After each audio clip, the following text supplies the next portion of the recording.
The fruit today is so hybridized that people are creating a lot of damage if they've gotten sick from a fruit standpoint, sugar standpoint in the first place. If you have diabetes and you go on an all-fruit diet, you're not helping yourself.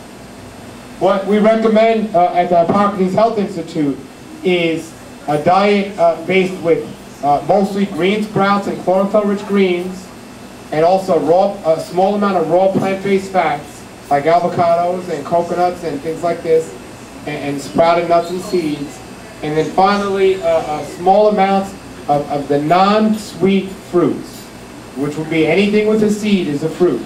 So the red peppers, even the sweet peppers, we got the peppers, we got cucumbers as a melon. You know, we don't realize this, but it is. I have a friend, Dr. Stanley Bass, who lives in Brooklyn. He's in his 80s. He's been doing this many years. He eats very little sugar. He says zucchini is almost like candy. It tastes so well. So we need to realize these things. Dr. Fred Vichy, you know, when I met him, he said, oh, many people have been promoting a high sugar diet and a high fruit diet. When he was younger, I said, I'd like to interview those people. Where are they? He said, they're all dead. I said, I'm going to listen to you. Because he sees too much sugar is a big problem. So step number 3 is cleanse and detoxify from what you've created. And step number 4, which actually, step number 3, that was step number 2. Step number 3 is create a diet that works best for your own individual chemistry. Create a diet that works best for your own individual chemistry. Now people might be asking, what do you mean? I thought the raw foods was the best thing for us. It's the highest quality food for us.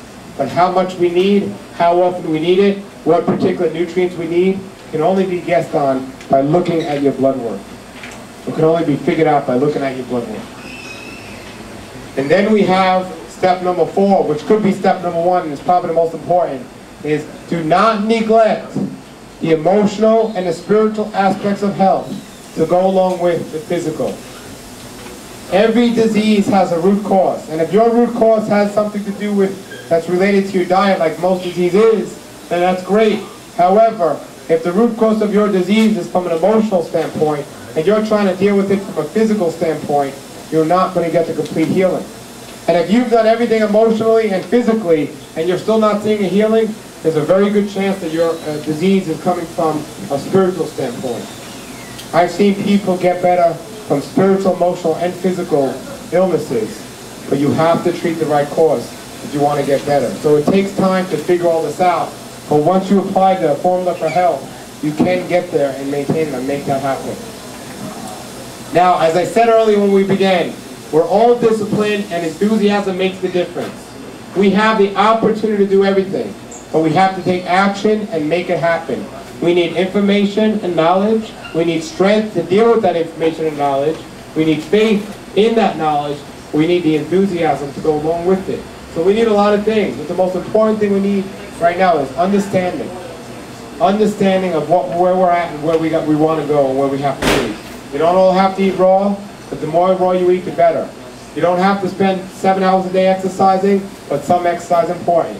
You don't have to be extreme in anything, but you have to seek to do the highest quality thing for your situation if you truly want to meet your goals. Now, we live in a backwards, crazy world today, so we have to be careful about this. This world is so crazy and backward, we have to realize what's going on. I believe two of the most powerful things we have is a hug and a prayer. But this world is so backwards, I can stand on any street corner in New York City with a gun and say, freeze, don't move, people will stand still. But if I try to hug a stranger, people are running away from me. It's a backwards world we live in. I can stand on any street corner in New York and sell pornography and the police won't bother me. But if I stand on that corner praying, they'll arrest me. It's a backwards world we're in. By the way, if you ever want to get a seat in the subway, you don't ask anyone to get up for you. Here's what you do. You just start hugging some strangers. Not only will you get your own seat, sometimes you'll get your own subway car. Sometimes you get a special seat in the back of a police car. But that's how crazy and backwards this world is. We must be careful and realize that. Now, with a big smile on your face, and remember, enthusiasm makes a difference. I want everyone here say, I can do it. I can do it. With more enthusiasm than that. I can do it. Now look at the person next to you with a bigger smile and say, you can do it. Now with a bigger smile and even more enthusiasm, look at the people on the other side of you and say, you will do it. Now that person, look back at that person and say, don't tell me what to do. Don't let anyone tell you what to do. You can make this happen. You can definitely make this happen. You know, you have to enjoy a challenge and overcome it. I mean, I've been doing this. People ask me these things, how do you eat when you travel? I say, well, that's like asking somebody to eat McDonald's. How do you eat when you travel? They say, but McDonald's is everywhere. I say, here's a little tip. Raw foods are everywhere. You can get fruits and vegetables everywhere.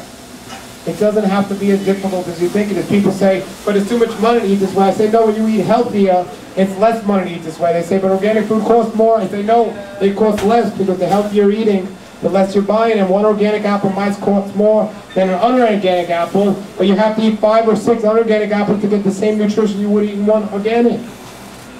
And they say, you know, so I tell them, eat less, but they say they'd love to eat. I say, well, if you eat less, you live longer, you'll get to eat more. It doesn't have to be difficult. Remember, habit and addiction. We need to break our habits. We need to change our addictions into habits and break them. But with addictions come excuses of why we can't do this, or why we're not going to do this. Forget about all that and just go and do it. Whatever your goal is, you can make it happen. So what I want to do is I want to take some questions and so on from everyone here, and later I have some things here to help people, some CDs and so on. I have some charts here and so on. Like I said, I only have one more book left of this here right now because I left the box at home in my excitement to come here today. But I will be speaking Thursday night in New York City at the Noble's restaurant. And if anyone knows anyone in the Philadelphia, Maryland area, I'll be there all next week. And tomorrow night I'll be in Boston if anyone knows anyone up there. And then I'll be in Connecticut on Wednesday night. And then I'll be out on the West Coast for a little while, and then back in the Ohio area. So I have a slow month. As you can tell, I travel a lot doing this, and the only person that has been able to keep up with me over the years is Dr. Fred Bishie, who was almost 80 years old. But I traveled with him for a while, and we were able to stay with each other. But most people, we can't keep up with where we are. But I want to thank you for coming and listening to all this information tonight. And I have these here. If anyone wants this, the brochures for the Hippocrates Health Institute, and I don't work for them. I told you, I'm here to just help you. And if you mention my name, they'll give you that discount. And I will be back at many other lectures. I have some DVDs here with how to make raw food recipes. I am also a raw food chef, and I had the world's biggest raw food restaurant in New York City at one time, called the Fourth Dimension on Church Street. It's no longer there right now. But it's not difficult to do this. Anyone can make this happen if they put their mind to it. But there's some CDs with great things here. In this book I talk about another thing about just a good example of what's happening today. We look at, you know, what we put in our body we might think about, but what do we put on our body? You know, and I say this, would we eat our lipstick or swallow our perfume? We would absolutely not. And don't call yourself a vegan if you're wearing lipstick. Not only is it not vegan, there's more lead in it than you know of, and it's not good for your health.